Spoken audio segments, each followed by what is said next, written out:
Bruce, when you do your harsh grading after a game with the run defense, how much this past game for 59 minutes, probably as well as you can play run defense, and then they get out on the two.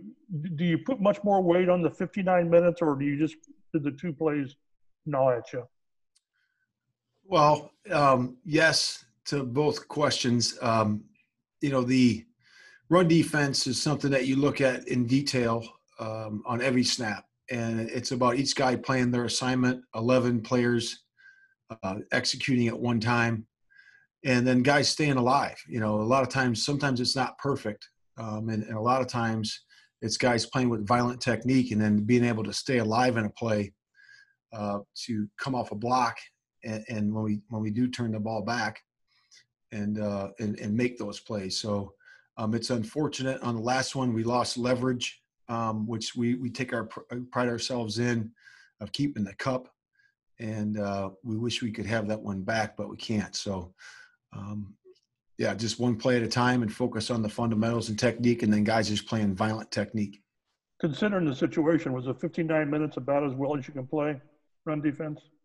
A case-to-case basis, you look at it, and I thought we did a solid job at defending that run, and they're a good run football team. Joel Erickson. How good has Bobby Okereke became really in the coverage game, just pass coverage? It's even when he gave up a few catches on Sunday, he was right there. Yeah, Bobby's skill set. We saw that coming out of Stanford. His ability to cover ground, his ability to match receivers tight, being able to glove footballs when he's in tight coverage, and that's what he brings to the table. And that's his natural skill set, and we try to enhance that with him just by coaching him within the framework of the defense, and then really letting him do his thing. And that's why Chris in the scouting department really liked him, and we liked him coming out of college. Is that his ability to do that, and that's what he's shown. Guys don't fall far from their college tape. What they do in college, you can enhance that, and they're going to do that in the pro game too. Zach Kiefer. Hey, Matt. This is a complicated question.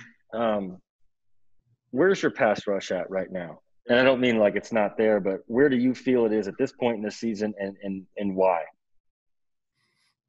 Yeah, that's a good question. It's always when you're evaluating your scheme, offense, defense, kicking, you always look at all different facets of it. And we're looking at the pass rush every single down. We get into a passing situation.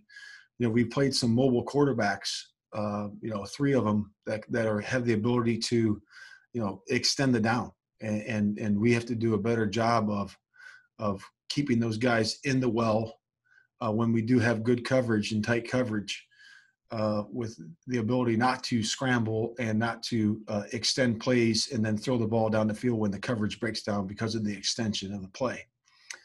So we're looking at that. We believe and trust in our defensive line, and we will continue to do what we've been doing.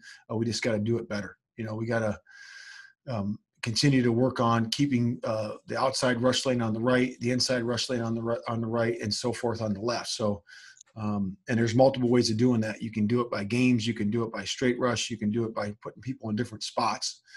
So we're always looking at evaluating that aspect of it as we are of our whole unit.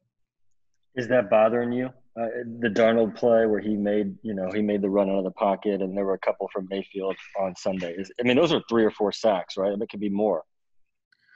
Yeah, they're always, we call them, but close but no cigars is what we call them, and that's what we got to do. And there's always going to be some of that. You look at the basic rudiments of pass rush. You got 6 rush lanes. You got 4 players. There's always going to be 2 of them open. So you got 2 A's, 2 B's, and 2 C's. You got 4 guys rushing.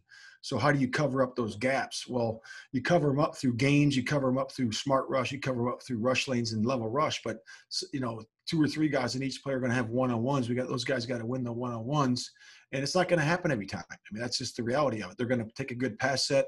They're going to slide a player to one of our good players. And that's the reality of the game, and we just got to stay at it. It's about perseverance and about staying, determined in your pass rush lanes and staying determined. You know, those guys get 16 sacks in 1 year over 16 games, man. That's a lot of sacks, you know, but we don't measure our pass rush always on sacks. We measure it on pressures. And did we speed the quarterback up some on Sunday? Yeah, we did. We sped him up. We got him to throw a couple plays to us at the end of the game, which we were excited about, you know, give us a chance. And we'll continue to do that. But, man, those guys are home run hitters, those pass rushers, and they guys got to stay determined and keep persevering. Jim Aiello? Yeah, it's kind of in the same line of questioning. I was wondering, I mean, is there a sigh of relief when you don't face a quarterback who's mobile and can run all over the field? Because it seems like you don't really face those very much. It's mostly guys who can create plays like Baker last week, and you got Burrow coming up this week. Yeah, I think that's more prevalent now with the selection of the quarterbacks in the college game. You know, they come up, you know, the teams that have, you know, for over a decade now have been more mobile quarterbacks that can run the option game in the college game, starting with Russell and Watson and all the greats of the game, and then they just keep filtering in. And you're gonna face that more often than not, I believe, in my opinion, and that's certainly true this year so far. So again, you got to just do a great job of 4 = 1, and you can do some other things. You can pressure with 5, 6, or 7, and be able to keep cover those lanes as well. And we do some of that, and you got to just pick your poison and keep going. George Bremer? When you get into a game like the first half on Sunday, and Odell Beckham's making the plays that he's making, Jarvis Landry's making circus catches out there, what's the balance between trying to correct technique and whatever might you can do better defensively, and then also understanding sometimes great players are just going to make great plays? Yeah, I mean, there's always a balance there. You know, I think when I was younger, I would get, because I'm kind of an intense person, I would get more heated than I do now. And I believe that's comes with experience. And I think that as a group, you understand that, hey, there's going to be some plays made by the offense, and you just got to hang in there and persevere. And the guys did that. They stuck together. The message was at halftime, say, hey, guys, they made a couple of plays on some 50-50 balls up in the air. We got to do a better job, making, time and space and making those plays, and we'll do that. And, just hang in there and just keep playing. Let's just play our defense better. Let's pay attention to detail, focus on our assignments and play them physical and violent. And then good things will happen. And then we just stayed at it and stayed together as a group. And we thought we played better in the second half. And last question, Kevin Bowen. Morning, Matt. It seems like your snap counts for your starting D-line is pretty high this season, or at least it was last week. Is that more of you have so much faith in those guys, you want them on the field as much, or do you need to see more out of your backups for them to earn playing time? Yeah, I think that's we're always trying to seek balance there. We're always trying to take reps off the players like, D-Buck and Jay Houston and guys. We're always trying to keep them fresh for the pass rush downs. So we're certainly looking at that, and that's something that we have to do a better job of.